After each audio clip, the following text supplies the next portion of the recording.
안녕하세요. 쿠브CTL 200% 활용하기로 발표하게 된 이제 무신사의 이병우입니다. 먼저 발표가 좀 지연된 점에 저 양해 말씀드리겠습니다. 네, 일단 제 발표는 사실 뭐 기술적으로 딥하게 들어가고 뭐 그런 내용은 아니고 쿠버네티스를 쓰면서 그냥 제가 뭐 알게 된 소소한 약간 팁이나 약간 이제 여러분들이 좀 아시면 좋을 만한 약간 내용들이라고 그냥 편하게 들어주시면 되겠습니다.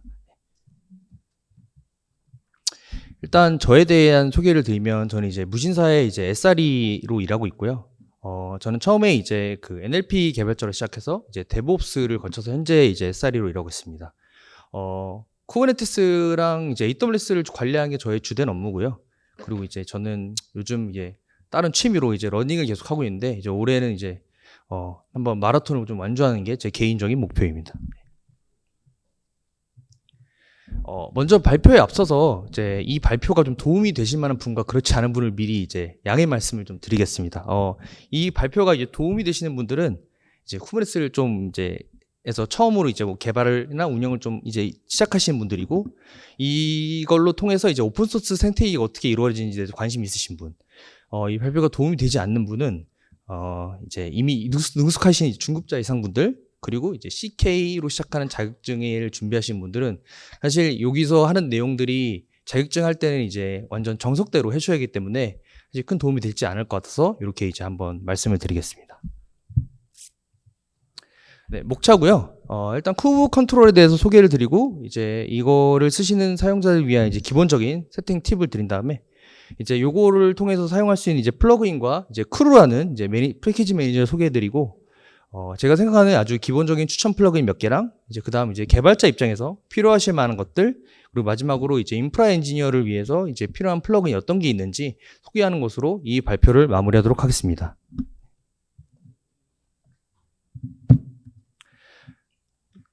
네.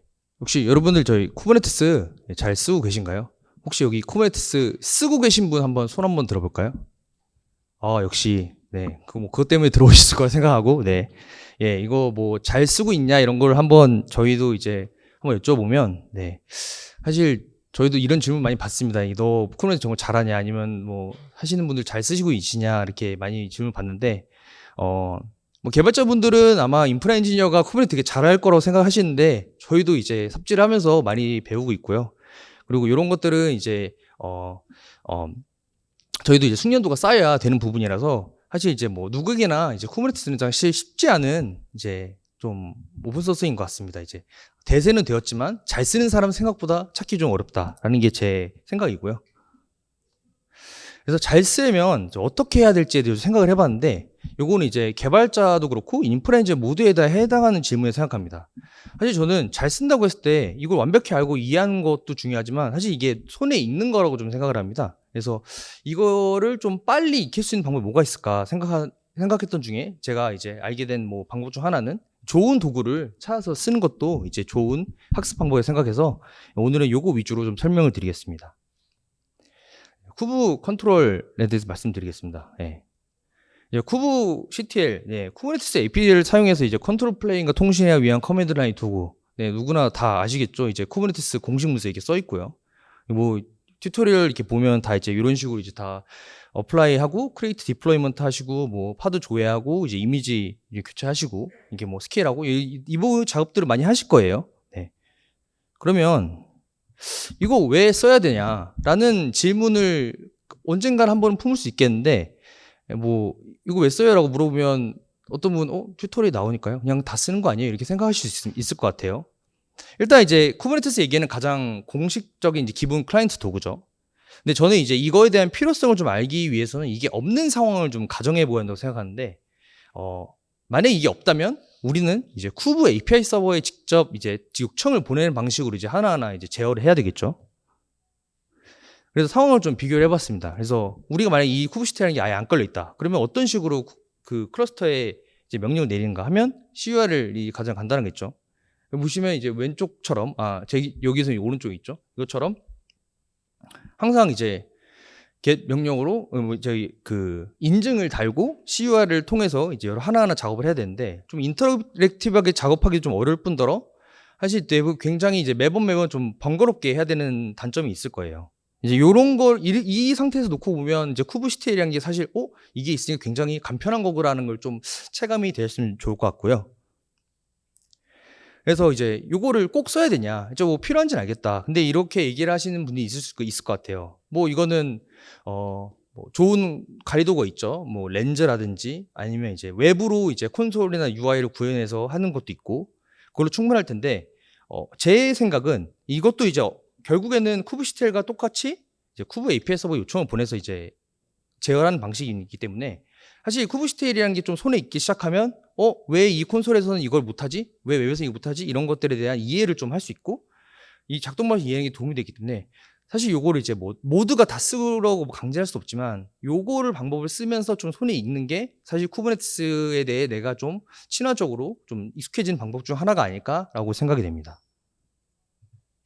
그래서 이제 기본적으로 쿠브시텔을 처음 세팅을 할 때 어떤 걸 하면 좋을지 제 경험적으로 이제 미리 말씀을 몇 가지 드리겠습니다. 일단 자동 원속이나 알리아스인데요. 요거 귀찮다고 안 하시거나 그냥 스킵하는 부분인데 이거 키로드를 굉장히 낮춰주는 데 차이가 있습니다. 이 쿠브시텔 여러분 쳐보시면 알겠지만 쿠브 뭐 CLT 치실 때 있고 뭐 E 빼먹을 때 있고 하는데 저는 왜 이 명령을 이렇게 좀 어렵게 만드는지 모르겠는데 사실 이거를 K로 줄이는 거는 굉장히 피로도를 많이 낮출 수가 있고요. 그리고 자동 완성 같은 경우도 내가 명령을 일일이 찾는 것도 있기 때문에 당연히 있으면 좋기 때문에 요거는 항상 있으면 좋다고 생각하고 요게 이제 쿠브시텔 치트시트에 보면 맨 상단에 있습니다. 그게 다 이유가 있어요. 여러분들이 이제 고생하지 말라고 쿠버네티스에서 친절하게 이제 얘기해 주는 겁니다. 네. 그 다음에 이제 오픈소스 중에 하나 이제 쿠브 컬러라는 건데요. 가뜩이나 이제 모니터 맨날 보기 때문에 눈도 침침하고 그런데 결과는 다 검은 바탕에 흰 글씨만 나오고 나는 쿠브를 잘 모르겠고 그러면 굉장히 이제 막막하죠. 그러면 이제 쿠브 컬러라는 걸 하면 이제 어느 정도 이제 구분되는 필드들에서 얘가 이제 터미널 상에서 이제 이 컬러라이즈 해줘가지고 우리의 눈을 편하게 해줄 뿐더러 이제 어떤 필드가 중요한지 아닌지 구분되는지를 좀 보여주게 됩니다. 보시다시피 이렇게 데스크라이브 명령을 때렸을 때도 이제 이렇게 여러 가지 이제 키밸류 필드에서 이제 좀 구분이 되게 좀 나름 정리가 잘 돼 있고요. 다음은 이제 쿠브 프롬프트 쉘인데요. 이게 현재 내가 작업하고 있는 컨텍스트와 네임스페이스를 이제 프롬프트 쉘에 이제 표시해 주는 건데 여러분 이제 git 같은 거 쓰시다 보면 이제 git이 내가 어느 브랜치 작업하는지 이제 여기 표시하는 거랑 똑같이 내가 어느 클러스터를 바라보고 작업하는지 대해서 이제 요거를 프롬프트 쉘에 표시함으로써 과연 내가 잘못된 뭐 이런 일이 있으면 안 되잖아요. 내가 예를 들어 개발을 해야 되는데 모르고 운영해도 하면 큰일 나니까 이런 거를 좀 막아줄 수 있는 제 작업할 때 좀 편리함과 안정성을 좀 보장해 줄 수 있는 약간 뭐 세팅이라고 보시면 되겠습니다. 그래서 갑자기 튀어나와서 좀 궁금해 하실 텐데 쿠버네티스 컨텍스트라는 개념이 있습니다. 사실 이거는 이제 유저랑 이제 간단히 얘기하면 이제 유저 나는 누구이고 어떤 사용자의 권한을 가지고 클러스터 어떤 클러스터를 대상으로 이제 어떤 네임스페이스를 한정해서 사용하는가에 대한 이 설정인데요. 이 컨텍스트를 어떻게 살짝 스위칭하면서 우리 이제 여러 개의 클러스터에 대해서 이제 나눠가면서 작업을 할 수 있는 거고, 이걸의 존재를 아마 모르실 수 있을 거예요. 왜냐면 튜토리얼이나 이제 미니쿠브 같은 거 세팅하면 이게 알아서 세팅해 주는 경우가 많아서 이제 이런 것들에 대해서 이제 알고 계시면 이제 작업하실 때 도움이 될 겁니다. 그래서 요거를 기록하는 게 이제 쿠브 컴피그 파일인데 이제 쿠브시텔이 이제 참조하는 이제 여러 가지 설정 파일이죠. 설정 파일인데 여러분 이제 아까 API 서버를 통해 직접 CU를 날렸을 때는 많이 생겼던 부분들이 이 쿠브 컴피그라는 파일 속에 이제 기술되어 있기 때문에 얘가 참조해서 이게 요청을 날리는 겁니다. 그 설정 파일의 구조를 한번 보시면 클러스터에 대한 정보를 쓰고 유저에 대한 정보를 쓰고 그리고 컨텍스트에 대한 정보를 이제 유저랑 클러스터랑 네임스페이스라는 정보를 해서 이 컨텍스트를 만들어 주는데 요거를 여러 개 기술에서 저희가 스위칭해 쓰는 게 이제 쿠브 컴피그 파일의 용도입니다. 네. 그래서 이 네임스페이스를 우리가 스위칭 한다고 했을 때 사실 이렇게 요 명령을 통해서 스위칭을 합니다. 이거는 이제 여러 클러스터를 작업하지 않으면 뭐 겪지 않으실 수 있는 상황이지만 네임스페이스는 아마 그래도 한 번씩은 다 아마 경험해 보실 거예요. 이렇게 현재 있는 걸 조회를 하고 어떤 걸 내가 쓸 수 있는지 조회한 다음에 그리고 이제 컨피그로 저렇게 셋 컨텍스트로 스위칭을 하죠. 이게 명령어가 좀 길어서 저도 좀 매번 찾아보거나 좀 헷갈리는 경우가 많은데 요거를 좀 도와줄 수 있는 오픈소스를 좀 뒤에 소개를 해드리겠습니다. 그래서 이제 쿠브시텔 플러그인이랑 크루에 대해서 이제 소개를 드릴게요. 쿠브시텔 플러그인인데요. 플러그인이 뭐 대단한 거 뭐 이런 건 아니고 이제 쿠브시텔 뒤에 커맨드가 저희는 이제 뭐 get, apply, delete, logs 뭐 이런 게 이제 기본적으로 있잖아요. 거기에 들어가는 거에 대해서 커스텀 커맨드를 만드는 거랑 똑같다고 생각하시면 됩니다.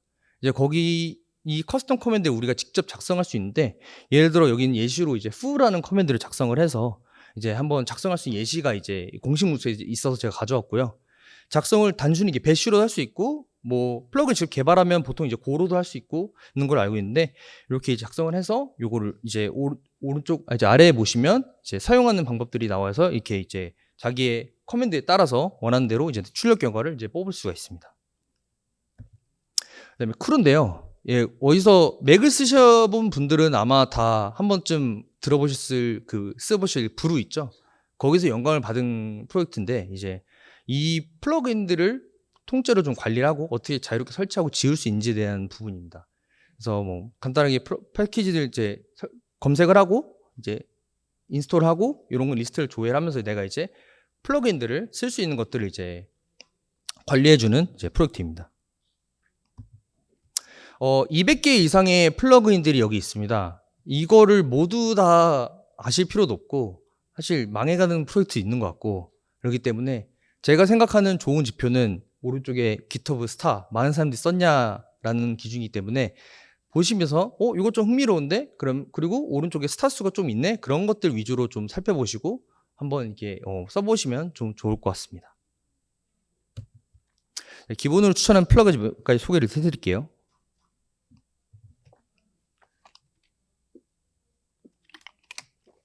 네. 쿠브 컨텍스트랑 쿠브 네임스페이스라는 플러그인인데요.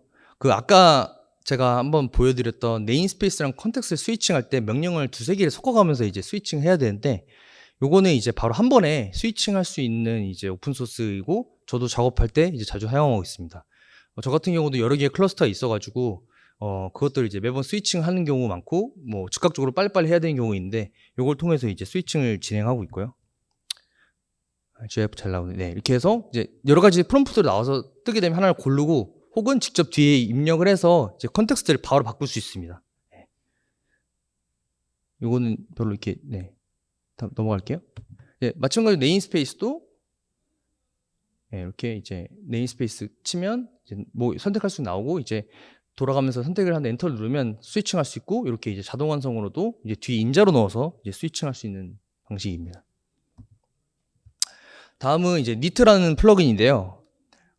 쿠버네티스 공부를 하시다 보면 나는 분명히 쿠브시트 어플라이 -f로 이렇게 해서 넣은 리소스인데 내가 처음 보는 나는 쓰지도 않는 내 파일에 써 있는 것들을 얘가 막 써준 게 있어요. 그거는 이제 쿠버네티스가 이제 직접 관리를 하면서 여러 가지 기록하는 필드들인데 내가 만약에 내가 사용하던 그 리소스가 현재 파일이 없어서 내가 거꾸로 쿠버네티스 있던 거를 get 하고 이제 YML로 프린트해서 내가 가져온다고 했을 때 내가 필요 없는 필드들이 굉장히 많이 섞여 있는 경우가 있습니다. 이제 그런 것들을 이제 정리해 주는 거라고 생각하시면 되고 이걸 통해서 이제 쿠버네티스가 도대체 어떤 필드들을 넣어주고 어떤 필드를 내가 넣지 않아도 되는지를 좀 구분할 수 있는 용도로도 아마 학습하시는데 좋은 도움이 될 것 같습니다. 그래서 개발자를 위한 플러그인인데요. 이 개발자분들의 관심사를 제가 뭐 다 아는 거 아니지만 한 3가지 정도 압축해 봤을 때 개발자분들은 전체 클러스터에 대한 관심은 없습니다. 단지 내 거가 잘 되는지에 대해서 관심이 있기 때문에 그거 위주로 좀 설명을 드릴게요. 나는 배포를 했는데 내 리소스가 제 거는 어떤 걸 봐야 돼요? 뭐가 연계되어 있는지 모르겠어요 라고 하시는 질문이 있었고 로그 보고 싶어요. 네. 물론 이제 웹 도구로 볼 수 있지만 이 로그를 어떻게 확인할 수 있는지 대해서도 이제 좀 궁금하신 좀 좋은 도구가 있어서 설명을 드리고 배포를 해도 되는가? 이거 진짜 내가 배포했을 때 어떠한 이펙트가 있는지에 좀 찾고 싶다 하면 요 3번째 추천해 드리는 걸로 한번 해보시면 좋을 것 같습니다. 일단 첫 번째 이제 리소스 확인인데요. 이제 리니지 우리가 아는 그 게임의 리니지가 원래 뜻이 뭐죠? 그거 혈맹 제가 계보 혈통 이런 걸 알고 있는데 맞습니다. 그 혈맹과 혈통 계보를 알려주는 이제 플러그인이고요. 어떠한 디플로이먼트 저렇게에 대해서 리니지라고 치게 되면 이거와 연관되어 있는 하위에 관리하는 있는 레플리카 셋이랑 이제 파드들을 보여주고, 혹은 이거에 연결된 서비스, 혹은 이거와 연관되어 있는 뭐 파드 디스트럽션 버짓 같은 이런 이제 다른 리소스에 대해서 한꺼번에 보여줘서 내가 이 서비스 운영함에 있어서 이거에 연관돼서 보아야 될 것들을 한 번에 좀 이제 트리 형태로 보여주는 플러그인이라고 볼 수 있습니다. 두 번째 로깅 확인이고요. 뭐 로그는 이제 기본적으로 이제 로그스라는 그 기본적인 이제 커맨드로 확인할 수 있는데, 이게 차이가 뭐냐면 리소스를 kubectl 로그스 명령어는 리소스를 지정합니다. 예를 들어 내가 이걸 보고 싶다고 정확히 지정을 해줘야 되는데, 테일은 이 필터 방식이라서 내가 이 네임스페이스에 나온 로그들을 쭉 다 뽑은 다음에 난 이것만 골라서 보고 싶어 해서 후에 필터라는 방식으로 생각하시면 될 것 같아요. 단독으로 설치를 하면 이제 keil이라는 명령어로 쓸 수 있는데, 네, 이렇게 보면 전체가 다 나오고요. 네임스페이스. 서비스 API만 한정해서 나오면 저렇게 볼 수 있고, 혹은 서비스 프로드 API에 대해서만, 혹은 컨테이너 엔젝스에 대해서만 내가 하고 싶다면 저렇게 이제 필터해서 볼 수 있는 방식입니다. 그래서 한꺼번에 로그 중에서 내 거를 좀 그때그때 찾아서 보고 싶을 때 하는 용도로 쓰기 좀 적절한 플러그인을 볼 수 있습니다. 마지막으로 이제 컴펌인데요. 그 변경점을 확인한 후에 이제 배포하고 싶을 때 이제 만들어둔 도구라고 합니다. kubectl diff랑 kubectl apply dry run의 결과를 먼저 한번 위에 보여주고요. 그리고 밑에 enter yes to continue 하면서 진짜 너 할 거냐라고 한번 물어봅니다.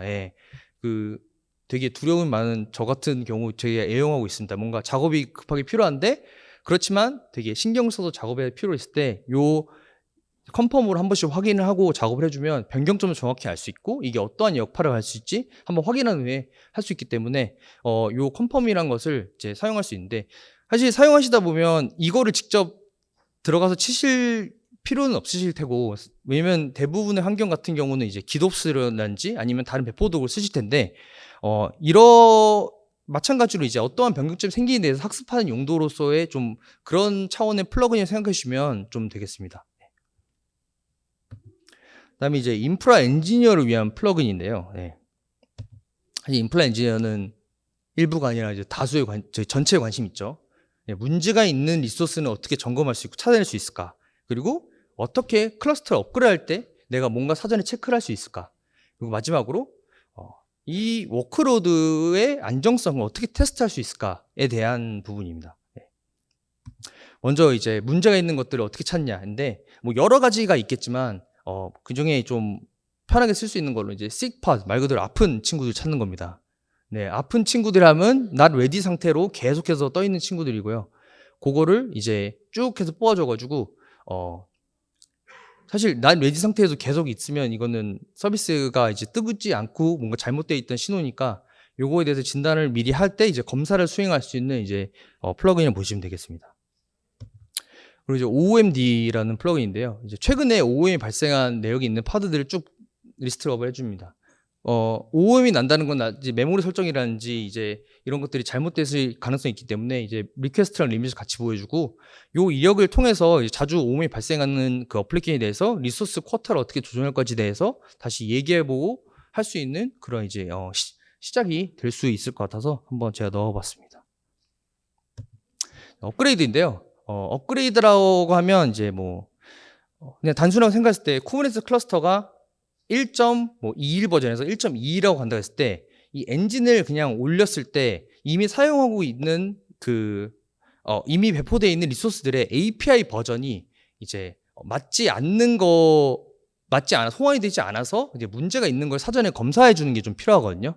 그래서 요거 이제 쿠브 NT, 이제 no trouble이라는 거의 약자인데, 이제 올라갔을 때 이게 문제가 있는지 없는지 사전에 검사해 주는 겁니다. 지금 예시는 쿠브 노 트러블에서 타깃 버전이 1.25, 지금 있는 거에 대비 1.25로 갔을 때 뭐가 문제가 될 수 있어를 검사해 주는 거고, 아래를 보시면 deprecate APIs removed in 1.25라고 해서 이 API 버전을 사용하는 리소스들은 이때 이제 1.25 가면 remove 되기 때문에 미리 사전에 네가 업데이트 해야 된다고 이제 알려주는 거로 보시면 되겠습니다. 그래서 요거에 대해서는 이제 미리 사전에 이제 리소스별로 이제 업데이트를 진행해주고 그 다음에 업그레이드를 진행할 수 있도록 이게 검사해주는 거고요. 두 번째 이제 디프리케이션이라는 건데, 이제 앞에 이제 있던 거랑 이제 동일한 걸로 이제 디프리케이트 된 것들을 이제 찾은 겁니다. 지금 예시도 이제 18.6으로 올라갔을 때 보시게 되면 딜리티드 APIS를 해서 요것들이 이제 더 이상 지원하지 않는 리무브 되는 거기 때문에 조치를 취하라고 이제 말을 해주고 있습니다. 쿠브 NT랑 디프리케이션 제가 두 개 설명해 드렸는데 뭘 사용해야 되냐고 물어보시면 저는 둘 다 사용하라고 말씀드리겠습니다. 왜냐면 두 개가 나오는 결과가 저는 그렇지 않은데 가끔 다른 결과를 나온다고 하는 경우가 있는데 사실 이 두 개에서 나온 결과에 대한 검출 결과를 선제적으로 모두 대응하는 게 좀 중요하기 때문에 만약 이제 사용하시게 되면 둘 다 사용해서 검사를 해보시면 추천드리겠습니다. 자, 그리고 이제 업그레이드 이어서 이제 검사를 했으면 이제 API 버전을 변환시켜야 되잖아요. 근데 요거는 이제 API 버전이 예를 들어 그전에는 뭐 V1 베타였는데 이번에는 스테이블 버전으로 간다. 뭐 그런 경우도 이렇게 올라갔을 때 명세하는 매니페스트 파일에 문법이 바뀌는 경우가 있어요. 그러면 이것도 공식 문서를 찾아서 일일이 그거에 맞게 하나하나 바꿔야 되나라고 이제 생각하실 수가 있는데 요 컨버트라는 이 훌륭한 플러그인이 이렇게 이제 왼쪽에서 오른쪽으로 한 번에 바꿔줍니다. 이렇게 바꿔주게 되면 그거에 맞는 문법으로 얘가 해주기 때문에 사실 저는 큰 어려움을 들지 않고 요걸 이제 바꿀 수가 있고요. 이게 과연 이 클러스터에 적용을 했을 때 이게 호환이 되느냐의 여부는 아까 말씀드렸던 컨펌으로 한번 검증을 해서 이제 배포라는 방식으로 진행하시면 이제 뭐 별다른 이제 문제 없이 이제 업그레이드의 사전 작업을 진행할 수가 있습니다.